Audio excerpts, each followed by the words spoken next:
This program is designed to provide general information with regards to the subject matters covered. This information is given with the understanding that neither the hosts, guests, sponsors, or station are engaged in rendering any specific and personal, medical, financial, legal, counseling, professional service, or any advice. You should seek the services of competent professionals before applying or trying any suggested ideas.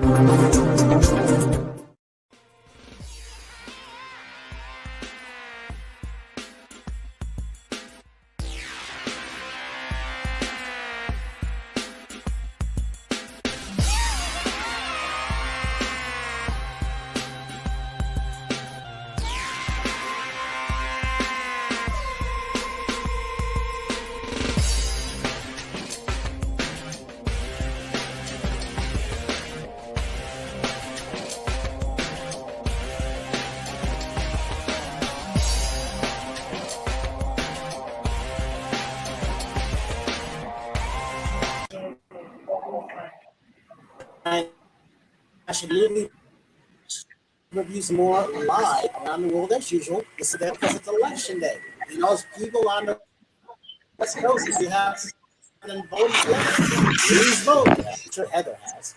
So when it comes to everything like that, I'm back to this thing. So live on K4HD TV, radio, podcasting. Obviously, iHeartRadio, over 100 platforms around the world. And the great thing about this is I've been looking forward to this show for a long time. So I know I'm lagging, but that's okay. We'll get through it. So the other thing is, so Heather Blair, 30 years of experience, sales marketing, in the e-world of gaming, obviously there with JPLG now, and then working for women empowerment. That's a major thing. And then someone who just popped on, I like this young lady. I met her at the Esports Electrified Expo, and she had her e-scooter. She's a worldwide winner. She's won over several awards as a former snowboarder. She's a motivated speaker. She's a model. She's very, very happy. I was so honored to hear she didn't know that. I actually follow everything that she does. I think she knows that now. The one and only Alyona. Now, Alyona, I don't know how to pronounce your last name. Pronounce it for us. Alekhina, just Alekhina. That sounds a lot simpler. Yeah, I know, right? Okay. Heather, let's start with you first. Okay, so Heather, what would you? Where tell are us you what going you're doing and everything, and how you started. Okay. I'm gonna go back to you. All right. Well, I'm a multi-hyphen. I'm one of those entrepreneurs that wears a bunch of hats, but I've taken a full-time job. So I'll start with a little bit of my background. I used to live in Dallas, Texas in my growing up years. And I used to say that my profession was an MAW, which is model, actress, whatever is hostess, waitress, bartender, whatever. Wasn't really good at any of them. So I kind of wanted to just leave Texas and come to California, and really was going to just do whatever. So my very first role was working for Frank Zappa as a secretary. And I was a hello, Zappa residents. Really couldn't do much. But what I found was I went from being Heather the model to Heather the help. And the kids weren't very nice to me. The family wasn't very nice to me. And it was kind of depressing. So I went back to Texas, got one last gig from my agent, had enough money to sustain myself a little bit. And I said, okay, I'm going to try it again. Going to go back to California and give it another shot. So I'm thinking, all right, there's tall buildings in Century City. So I went to those tall buildings, went into the kiosk, saw the name of a company for cell phones, went over to the payphone, called that business on the kiosk, back to the kiosk, back to the payphone. For 20 minutes going back and forth. And there was a man watching me, and he goes, what do you do? And I go, nothing really. I'm sort of an actress, and I'm looking for a job. No, actress, really? He said, if you knew what a salesperson acted like, do you think you could act like one? I said, probably. Why? What are you selling?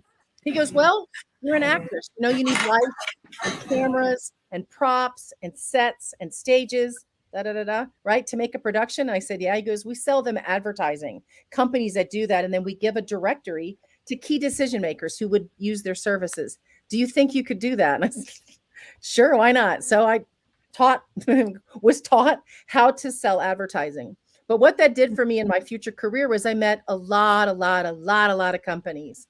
And when you go face to face into a business and you meet the owner, you learn a little bit about their business. You learn a lot about people, and you learn to understand like who's doing well, why are they doing well, who's competing with who. You can kind of swap companies. You can bring talent from one to another because you're in their offices. So I did that for 10 years.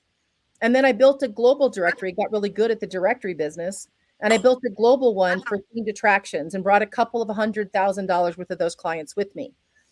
So then I also learned to defend myself because my then owner didn't think I deserved a salary. And I did. I said, I think I have more value today than I did 10 years ago. And if you don't give me a small salary, I'm going to put myself on the market. So armed with that, learning how to, believe in myself, I built a global directory for themed attractions. And that was anything from a science center, zoo, aquarium, theme park, casino that needs entertainment.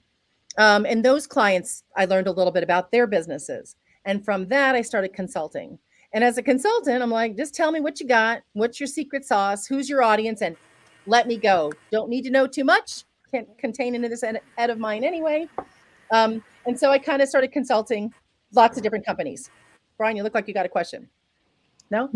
Okay. So what that led me to was one of the companies or several of them that I consulted for. I just learned a little bit about their businesses and sold for them. One of them, huh? Yes, no, you look like you're having a question. Okay. So one of them was known mostly in the attraction business, and they made motion theater seating mostly for science centers. And they came up with a new product. They said, this is our cinema series. And it was a motion seat. And I went, cinema series? Gosh, I wonder if the movie cinemas want that. And they said, go for it. You can have it exclusively if you want it. So I went for it. I just started calling in the movie cinemas. And I sold in movie cinemas this motion theater seating. So early on with the cinemas, I thought they would benefit from another revenue stream. I thought it was a little uneven, the relationship they had with the movie studio. They really, and they still do control all the cards. So early on, I was hoping to find another revenue stream.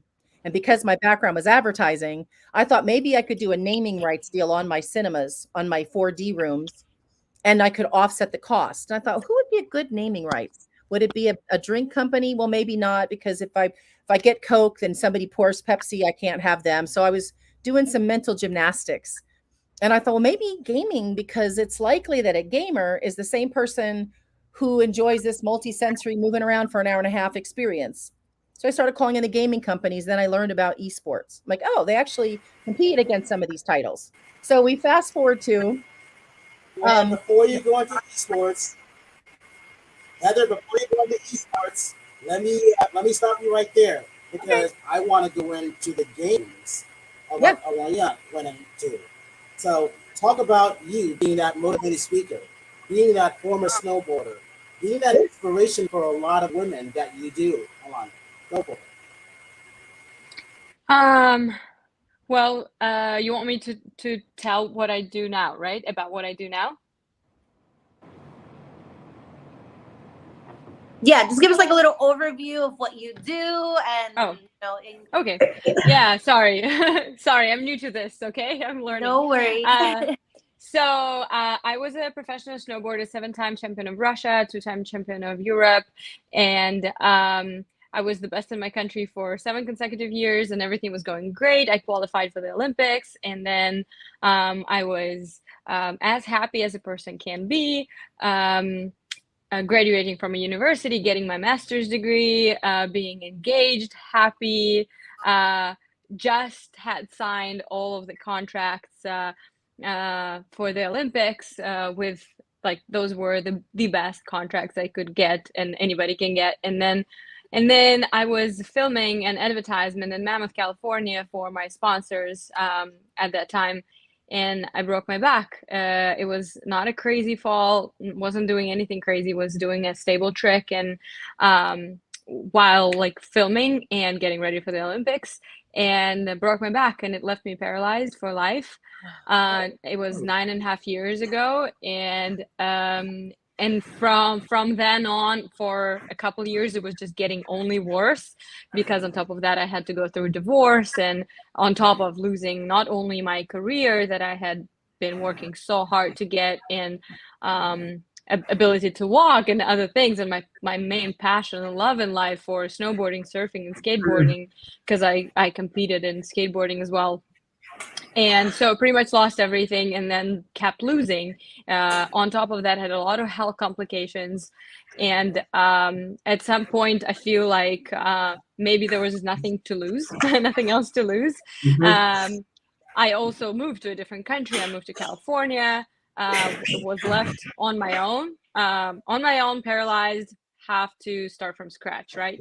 But I had one thing left though. I still had my master's degree in languages. So I started to teach first 3 languages, and then as I was doing, like, prioritizing my physical therapy at the time and trying all sorts of different ways to get better, back on my feet. I tried everything I could, and participated in a program at UCLA, being pretty much a lab rat, testing a new technology. Meanwhile, I was learning another language, which was French, and I started teaching it afterwards. So now I teach 4 languages. Like, my work helped me understand that there is something I still can do, and I started focusing more on what I still have left rather than what I've lost, and that made a huge change in my life. And I got a lot into psychology, applicable positive psychology and positive mental attitude.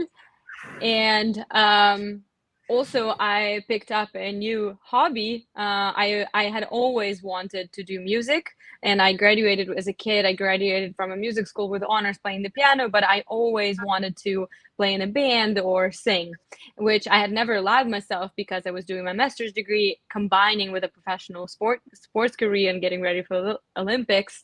But when I had nothing more to lose, I was like, well, I have literally nothing to lose. So I started singing and playing the guitar, and now I play in a band. I have 2 musical projects. I perform. I've toured to different countries, to like places like Indonesia and Switzerland, and yeah, made my dream come true, playing music. And so now that's what I do. I also model a little bit, and I do motivational speaking. Just like I always. I don't want to teach anybody because I feel like I'm not in the place to teach anybody. We all go through struggles. It just that happens to be so that my struggles are more obvious than others people's struggles. So I try to be really careful. So whenever I perform as a motivational speaker, I always say, I can't teach you. I just, all I can do is just to share my experience with you and see if something what helped me can help you. So yeah, just sharing my story and continue having physical therapy as my priority in case they do come up with some crazy technology that will allow me to walk one day. I ride my electric scooter. I live right by the beach. Teach 4 languages, model, play music, and do motivational speaking. I feel like this is it. Yes, this is how we met. I have a question for you. I mean, again, you said, everybody goes through different tests. I call them tests, where I kind of think that you get tested in this life, no matter what your religion is. But how a lot of people, when they go through that, they deal with depression. How did you handle maybe the days that you just didn't want to go on? Like, any advice for the listeners out there and how you got through those bad days?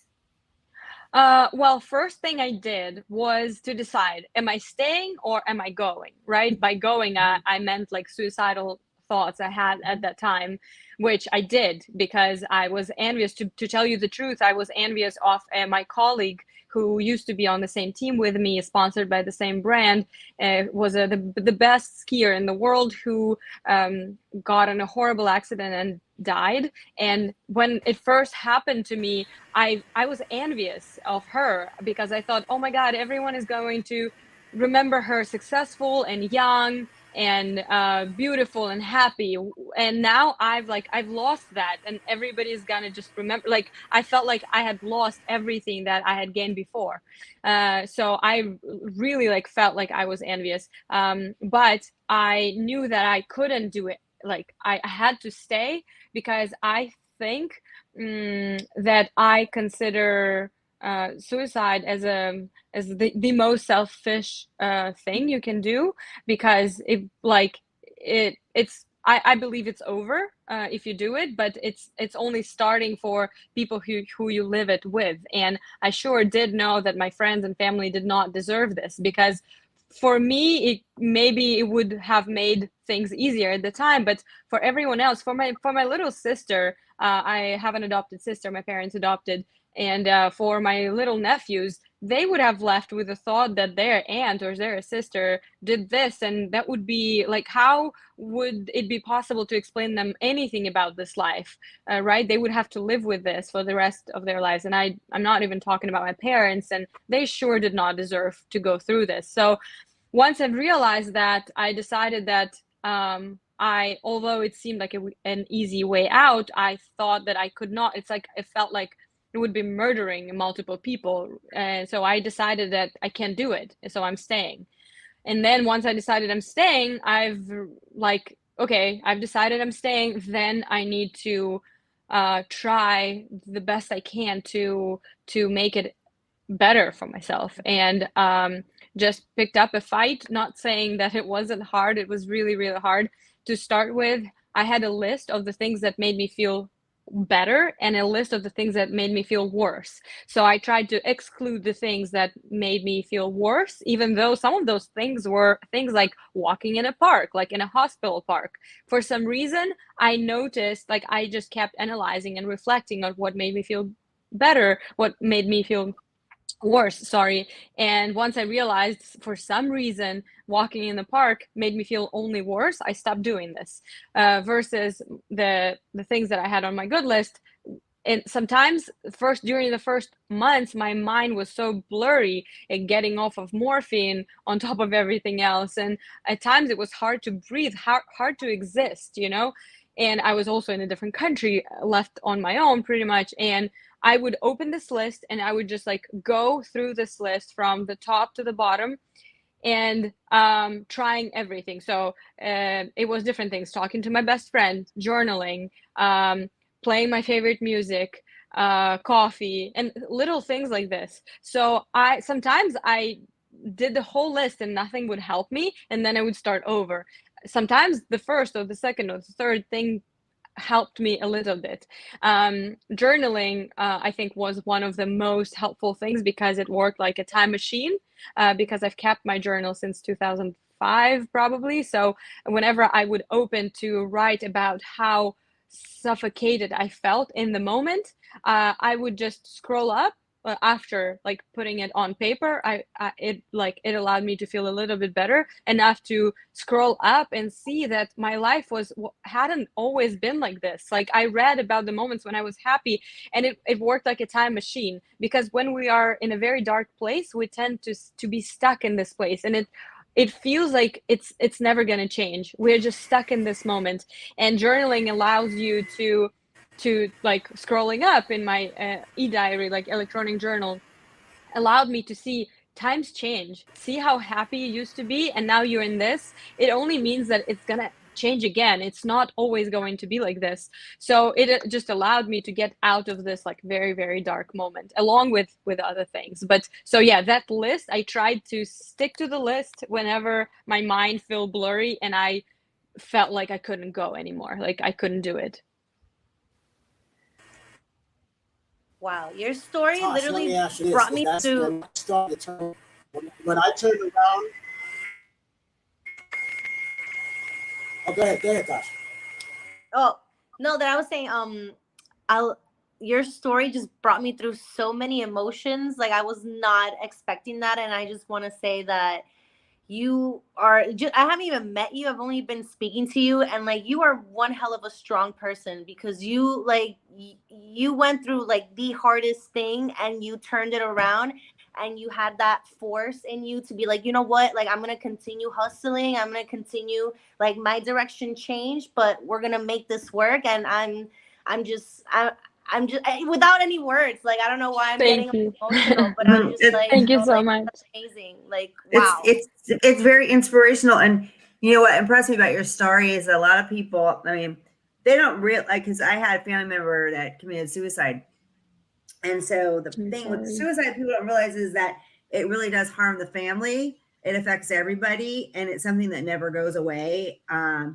So the fact that you realize that too, you know what I mean? Because a lot of people like just get in their head and they don't think about, you know, who they're affecting and who cares about them. So I just wanted to bring that in, you know, that and when people feel like that too, they need, just because depression's been more and more prevalent lately, people need to reach out and ask for help. I don't know if were there times that you asked for help from anybody, or you just found it all within yourself? No, I did. I have my best friend, and I don't know what I've done without her, because I tried. It was hard with my parents because they never really supported my snowboarding career, because they were always like afraid that something bad was going to happen. So in those trying times, I couldn't really complain to them because I didn't want to hear "I told you so," or and just like they were already going through a lot. So I just tried and they were also very worried about me. So I just tried to pretend that I'm okay, that I'm doing okay. And my best friend was the one who I could like really tell how I felt, and journal felt like a best, my one, like another best friend too, because I was literally typing, "Here, I need your help. I'm just gonna write everything I'm feeling right now." And yeah, for some reason, it helped a lot. And I going back to suicidal thoughts, I think I really want to start a movement, you know, because I feel like it's so wrong that suicide is romanticized in our world.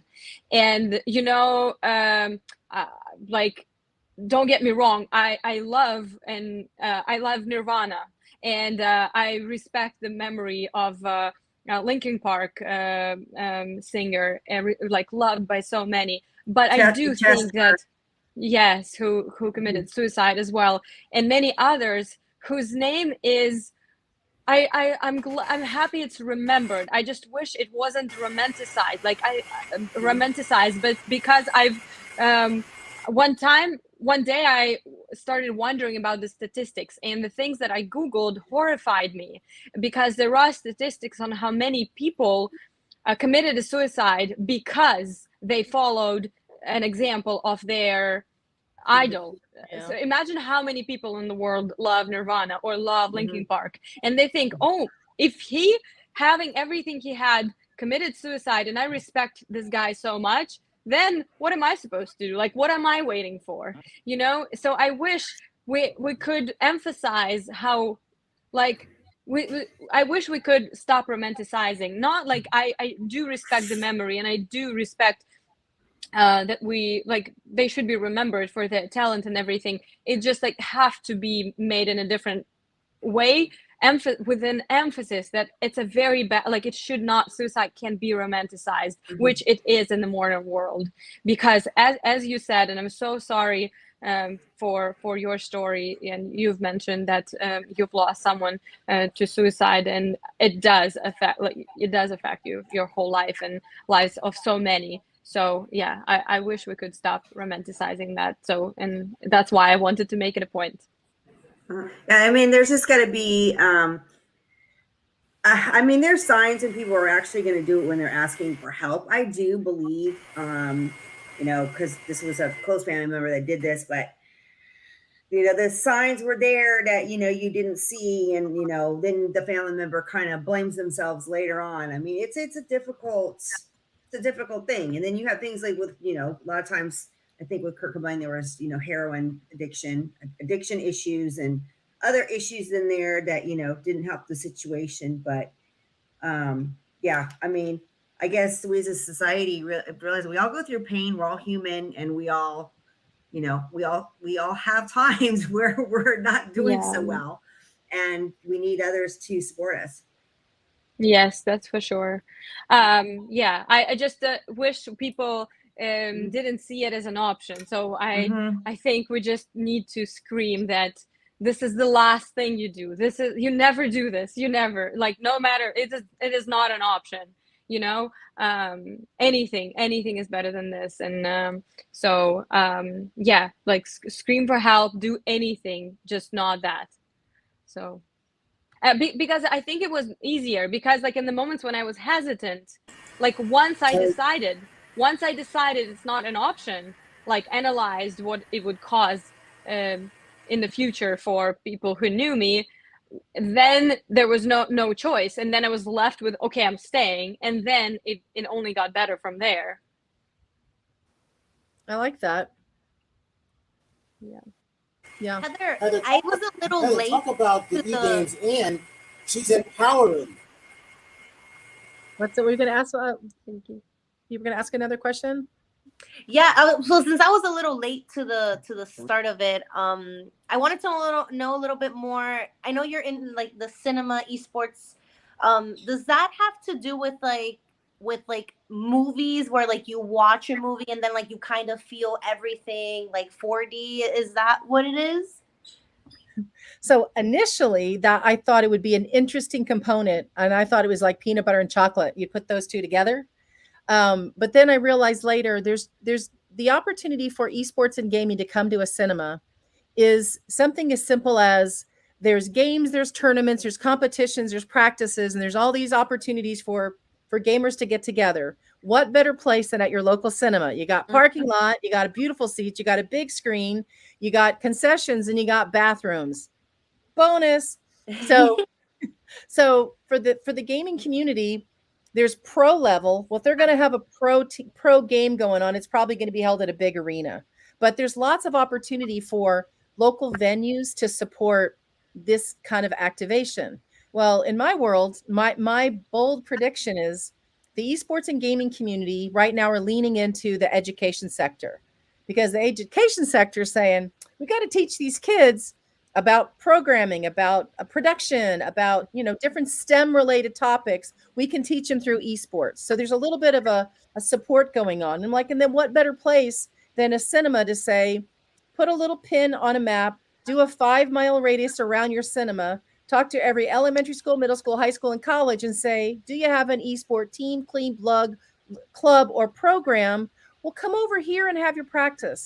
Come over here and have your watch parties. Come over here and have your get-togethers, or you're just networking and hang out at your local cinema. Because when y'all are through hanging out, the people that you're close to who might not be into gaming might be able to go watch a movie or just enjoy the comfort of the cinema. So it's just kind of combining an entertainment location that could use some more revenue and a different revenue stream than just the movies. Some of the cinemas have a multiplex with too many screens now, and they don't have enough content. So they might look for other opportunities. Some have super big lobbies. It could have some sort of cool VR thing going on in there. So from my perspective, I just thought it'd be interesting to bring these worlds together. But the longer I've been in it, the more there's support from all the big orgs out there that are having events, especially like a watch party, like you're saying. But there still could be something where the motion theater would be an interesting play as well. I just haven't done that part. Yeah. So hope that answered you. Oh no, yes. Because do you do these like across, like all over the U.S., or just focusing on one area? So when right now there's a big push from a company called Sandbox. They're actually the founder of Sandbox has a small cinema chain, and his bet is that league play would be really beneficial in a cinema. So he's actually bringing in a program where the cinemas will buy some equipment. Of course, I work for LG now. That's my other hat. And LG has these awesome Ultra Gear monitors. I'm like, so why don't y'all buy my monitors? And they have these nice little setups. So then the players come in, they play their Rocket League or Fortnite, whatever their tournament is, inside of a cinema. And then they do that. They're trying to schedule their leagues during off-peak hours. So he's still going through demos and stuff all across the U.S. And the goal is to have this launch around January. So that's just one component. Another one that's come by my way that, you know, I look at all these opportunities and try to tell cinemas, here's another one. One of them that I've met recently has, it's like your Starbucks in your mall, or your Starbucks in the supermarket, or your Starbucks in the airport, a store in a store. There's a company called the Esport Arena that's in Walmart's, and it's a full little turnkey esport facility in a Walmart. And they saw my signature on my LG and said, what's the thing you do with cinemas? I'm like, well, that's, you know, that's what I do with cinemas. They said they might be a good partner for us. So I sent out a recent email to my cinemas, updating my email list, making sure I had proper contacts, et cetera. And I go, oh, and by the way, if any of y'all are interested, if you'd like an introduction, we're happy to make this introduction. We'll just pass it on through. And of course, I say to the Esports Arena, you know, if you land one of them, you're going to be buying my technology, right? You're going to put my displays in there. Absolutely. So I get approached a lot by different companies that have something cool that's a VR game, some sort of interesting thing that could work in a cinema. And I make the introduction because, again, I'm trying to support them and help them diversify their revenue and keep the esports and gaming world with different ways to connect with an audience. You know what I see both ladies have is they have power to turn something from nothing into something grand. The worst thing that can happen to you, and you make it into something special. You know, if you give up, you know, the only one that loses is you. Yes, right. True. And if you fail, I mean, I've gotten kind of good at just going, well, if there's two ways to do something and one way's wrong and one way's right, I'm probably going to do it wrong at least 50% of the time. And gummit, I don't like it, but I just go, dang it. And I try to figure it out. So my whole life has been that way. And I think if you're not afraid to fail, then success could be right around the corner, and success feels so good. So yeah, I can say I probably failed a lot, but yeah, I just kind of take it as one of those things in life. That's right. Howard, I love your hat, by the way. What? My hat's from Deborah White. She makes hats. I told her to make. Everybody tells me I look good in a top hat and my cowboy hat, so I had her create kind of a top hat with a cowboy brim to it. You're looking a little steampunk. You need some glasses. It is definitely steampunk, and that's what she does is hats for steampunk. So okay. I went through a steampunk phase too, so you know I'm always changing my look. So I guess that's the actor in me. Hey, whatever works. That's right. You have more questions? Tell them what you do. What's that? Who you talking to, Brian? Tosh, tell them what to do. Oh, hi. Okay, Tell them what to do. Tosh. Yes. Tosh? Yes. Tosh, that's me. No, well, Natasha is my name, but vocally Tosh is like my Instagram radio name. But I'm a Latin pop singer songwriter. I live in Miami, and I'm, you know, Brian's co-host. I'm a bartender on the side. You know, I've always been inspired to be chasing my dreams, and I've been doing this for about 2 years already, like professionally, and really like giving it my all into my music and trying to get into the Latin industry, which is very hard, but it's not impossible if you are consistent and, you know, keep on seeing that vision that it's going to happen. It definitely has been happening. You know, I do have a new song that's actually coming out this Friday, so I'm really excited about that. It's called Dime una cosa, which in English, it's Tell Me Something. So it's basically, in summary, it's a song about, you know, a friendship that I had in the past. And, you know, he was in a relationship with a really crazy girlfriend and ended our friendship, and then came back years later trying to be all cool, like, hey, like try to pick up where our friendship was. And it's like, no, like I've moved on. I'm better. I didn't need you in my life. So, you know, thank you for exiting out of my life, because it was a great, you know, moment. So I have that coming up this Friday, which I know DJ has. That's the single, the cover art of the song, and there is a sneak peek also that DJ might play. And if you do, I'll stop talking. There you go. I think it's happening. Well, either way, if it does come up. Hazme favor y dame el delete. Well, anyway, if it comes up, if not, you could just go to my Instagram. I put the sneak peek there, but I do have a very important show coming up in Vegas next week. I've been honored to be invited to be part of the Latin Music Week for the Latin Grammy Showcase over there. So I'm pretty pumped about that. I'm performing at the Hard Rock, and literally last week there was a billboard with my name, and it was just such a great feeling because I do everything by myself. Like, I don't have a manager, I don't have anyone. Like, I hustle, and I'm just happy that within 2 years I've been seeing this amazing progress and how I've been excelling. So yeah, I invite you, Heather and Alyona, to check out my music. It is Spanish, but it's okay because you'll be able to feel the beat, and and I have visuals, I have music videos. I love Spanish. I teach Spanish and I love Spanish. Are you bilingual? So you should definitely check it out. It's very fun. A lot of my songs are very moving. There's some Brazilian funk in there. I really enjoy kind of the urban Latin. So are you bilingual? I'm Oh Yeah. I'm so jealous. Well, I'll be in Vegas with you, cheering you on, Tosh. Yes, so, Terry yeah. is coming, which I'm so excited because it's gonna be awesome. We're gonna have a good time. I can't wait. We'll do some red carpet stuff. It'll be fun. Well, you ladies, tomorrow, I said, I have a nonprofit that's global called Women in Exhibition. And I started that a few years ago, right before the pandemic, basically to support the ladies who are part of Cinema Exhibition. And somebody had, from my past, had told me, no disrespect to you, Heather Feather, but it's a man's world. And I was like, yeah, hold my beer.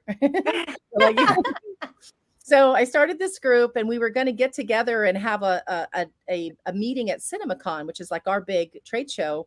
And then the pandemic hit, so we didn't have our get together. And I thought, dang it, we just got our 501c3 and we're going to fall apart. So I said, ladies, why don't we have a virtual happy hour? And I was drunk. So we all had our tequila and everything. And I invited, you guys are musicians, or you are, Tosh, might know who Herbie Hancock is. He's a Grammy artist. So I invited Herbie to log on and talk to my lady friends. I was like, just log on and just say hi. So he spent 30 minutes kind of talking about his life, and he was fun. So I thought that was interesting. So I did another happy hour, and I invited the guy that wrote the Green Book about his dad, Nick Vallelonga. And I kept inviting famous friends of mine to log on and talk to my lady friends. And then I got Mark Cuban. Oh my God, no way. I love Mark Cuban. I don't know him, right? And I figure, well, he probably doesn't want to A, be with me drunk, or B, with me on a night or a weekend. So I said, you just pick the day and time, sir. He's like, picks a daytime on a Thursday. And I'm like, okay, great. So we went from virtual happy hour drinking to an actual speaker series. So he logs on, we're all Zoom, and he goes, so what do you want to talk about? I go, I don't know. So he didn't get mad. He didn't get insulted or cop a big, you get Mark Cuban on your call and you don't know what you want to talk about. He just goes, let's talk about the business that you're in. I'm like, thank you, Jesus. So we just learned right then and there that I might be better prepared, just like this show. So now what I do is I invite all kinds of interesting people, CEOs, directors, producers, anybody who's interesting. I'm Alana, and you two, I might be coming after the two of you little cutie poos, to share your personal journey. And we do it as a 30-minute like, I just want to extract, and everybody get a Kleenex, you get a car and a Kleenex. And then I open it up to my audience. So everybody in the room can say hi to my speaker. So I get excited. My last bigger speaker was the lady that produced Bullet Train and Hobbs and Shaw and Nobody and John Wick, and Atomic Law and Stop It. She was so cool. She pulled in such a big crowd. So I do these. Well, tomorrow is our State of the Union. And it's just going to be kind of like what we're up to and what our plans are. So I just put the link in there in case you guys want to come and join us in the morning. So it'll be just a little bit about what we got going on. And like, we have no funding. We're just like $25 to be a member. So it's inexpensive, but I'm like growing my membership that way, going, let's make sure that people find this interesting and useful. And then I'll start getting some sponsors. Then when I feel like it's worth to charge a little bit more, but I'm like, we're like a book club with alcohol. We just don't have any books. Wait, what time do you do these? And what? Generally at 10 a.m. Pacific is when I do the virtual speaker series. And then we'll do other programs, but that's the one that's sort of the unique thing that kind of pulls us all together, and we do it Zoom style. So everybody that logs on can all talk, usually after my 30 minutes, and I just open it up and I just work around the room and let as many people. A lot of times it's like people wanting to pitch what they have. I'm like, log on and I'll call on you first. So if you want to say hi to my audience, you get a chance to chat with the audience. So it works out kind of good. Love that. Okay, well, I'm definitely gonna join that. Way you put it on the chat, right? I did. I put the Luma. You just log Okay. on and it'll register you. And you do these every Wednesday? Every once a month. So December, I have one of the top 3 ladies at AMC theaters. Her name is Elizabeth Frank. January, I have the president of B&B Theaters, the 5th largest theater chain in the U.S. February, I can't say who, but I'll let you in. He's going through a divorce right now, and he's a pro football player, but working on a guy. He's got a movie coming out. So if he doesn't make it to the Super Bowl, then we'll get him as a speaker. And then each time I try to get somebody, kind of known from our industry, but I've had Howie Mandel. I've had, let's see. Yeah, he was fun. Those are pretty good people. That's awesome. From a happy hour to a see, that's how everything started in the pandemic. It was all about Zoom calls, Zoom parties. So that's amazing that you turned it like get men or women. I just try to make it fun and say, if you'll tell us a little bit about yourself, it'll make it fun for the audience. And it's become a thing. It's kind of fun. Yeah. So cool. Get you ladies when you're either up and coming or Alyona, like the power of listening to your story is it really is amazing to think that you are going in such a direction and in such a high, and how you manage in your head to go, okay, obviously I have the Lord or the God, your Buddha, your Allah, Jesus, Jesus, whoever's your universe is saying, guess what, young lady, we need you somewhere else. So now you're doing something else. You're like, dang it, it's not what I wanted. Yeah. All right, hold on. I gotta throw Terry in there. Terry, you gotta tell them what you do. Yeah, Terry, come on, girl. Go. Okay, I've been with Brian for like 7 years. One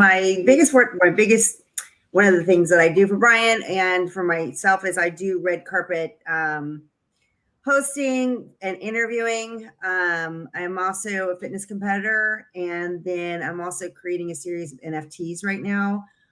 And what else do I do? I'm a businesswoman, and that's what I do. And you also appear in music videos. Oh, that's true. Yeah, I've been an actress too. So I've got 2 music videos coming out for Wicked Star. That'll be coming out in the new year. So that's exciting. So yeah, I'll be starring in 2 music videos. So, and then if you want to see my social media, everything, I've got a lot of me dancing around, being silly on TikTok, Terry Marie Nonstop. And then on Instagram, I'm on Terry Marie Nonstop too. So that's pretty much on all my platforms. And then modeling and fitness stuff, you can find me on terrymarieofficial.com. Fabulous. Thanks, Natasha, for reminding me. Tell me what you do. I want to know what room you're in too. Okay, I'm doing a movie. It's called Who's Going to Take Care of Me? And I found out the other day that Paul Williams is going to be in that movie. So that was a big star from the 80s, and get to hopefully meet him. I don't know.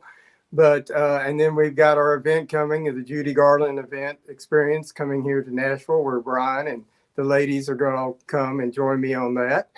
And let's see, what else have I got going? I've done Jack White's video, What's the Trick? It's got 3 million views in 1 week.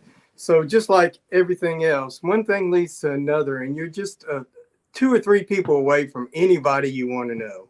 And just seeing those opportunities come your way, it's what you 2 ladies did, and everybody. It's just like, it's a blessing. It's a true blessing to meet people and enjoy people and have social connections.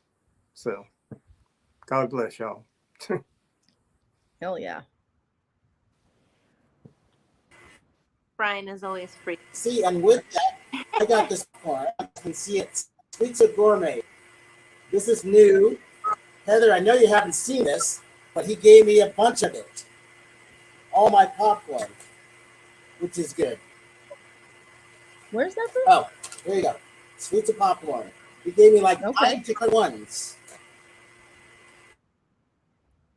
You're on mute. You're on mute, Brian. There you go. So Heather and everybody, I'm going to send you guys some popcorn and everything. Okay. Yeah. Yeah, somebody else was streaming in my room and slowed everything else down. No. Oh, so again, we got about 5 minutes left. Howard, how do they reach Yes, you? sir. Facebook, go ahead. Howard Wiggins Facebook. You can movies review and more. You can go that way too. So that's it. Hell yeah. Me, you'll be able to find me at Vocally Tosh on all social media platforms. Make sure if you have Spotify, pre-save my single Dime Una Cosa. It comes out on 11/11, so it's all angel numbers and all good vibes. So it's gonna be a huge success manifesting. So check it out, and my website is natasharumbosmusic.com. Hey, if my assistant is listening, Fred, go snag her music. Let's play it. Yes. Oh my God. If you're gonna, when you listen to my music, listen to Suéltate and Menea. You'll love it. Okay. So I have an assistant. He's from the Philippines. His name is Fred, and I call him my right hand, my left hand, and my belly button. So he's the best part of my day, and he's awesome. So I told him to listen. So if he's listening, Mr. Fred, you go and grab her music. And he makes all like whatever's in my head, I just give it, and he puts it down on paper. I was like, "Woo, it's fantastic! We're a great little team." Yeah. And social media links. Yes. Me? Was it me? Terry. It was breaking up. Yeah. Well, it's Alyona. It's hard. Like, how am I gonna spell it? It's Alyona _Elena ELENA _Alekhina, the way it's written on the screen. I'm mostly on Instagram, and I have all the other links there for everything else. It's also on all the music platforms. I have I think around 10 tracks out, and it's under my name, Alyona Alekhina, as well. Yeah, I would love to connect with everyone on Instagram. You're in California? Yes, in Where? Huntington Beach. Okay, I'm in Redondo. I'm in Redondo Beach. You're not too far. Yeah. Well, we'll have to meet in person then. Yes, definitely. Because I've met Brian, but I'll have to meet the rest. Yes, of you. we'll At get least together who are because I'm local. close to you. Yeah. Yes, that'd be great. I would love that. And thank you for having me. I'm honored to be with you all tonight. Thank you so much. Very cool. It's empowering people, right? That's the good. Right. Yeah. Social media links. Who are you talking? Are you talking to me? Terry, social media link. Oh, I said my social media links earlier, but I'll say them again. It's Terry Marie Nonstop on all platforms. I'm Heather Blair 6'4". Right. And I'm you guys ended the show because I'm lagging. Yeah. And I always say this: you see someone out of smile, please give them if the world needs it. By its action, use and more, and we will see you next week.